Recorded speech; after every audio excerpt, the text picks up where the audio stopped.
As decades-old federal rural housing loans are paid off, state officials warn that Maine is at risk of losing hundreds of affordable housing units to privatization. And the possibility of unaffordable rent increases was very frightening to all of us. That was almost the case for a 24-unit affordable housing complex in Orono after the longtime owner decided to sell in 2023, leaving residents on edge about its uncertain future. The waiting list to get into affordable housing programs in other parts of, either Penobscot County or Maine, there's a waiting list that's pretty long. So I think we were kind of, all very nervous about, where are we all going to go?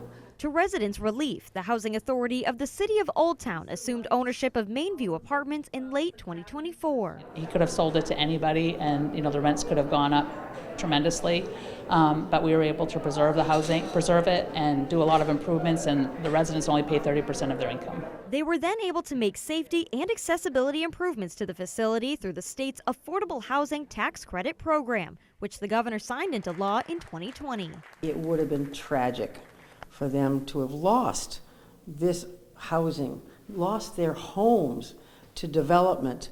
The governor has proposed a $70 million investment in housing to address affordability and increase supply. Legislation to extend the affordable housing tax credit is also pending, as housing advocates emphasize that preserving existing affordable housing is as important as building new homes. There is a real threat to sort of displacement of people if we don't successfully bring together the resources and find the partners who are willing to do this work with us. In Orono, Grace Blanchard, ABC 7 and Fox 22 News.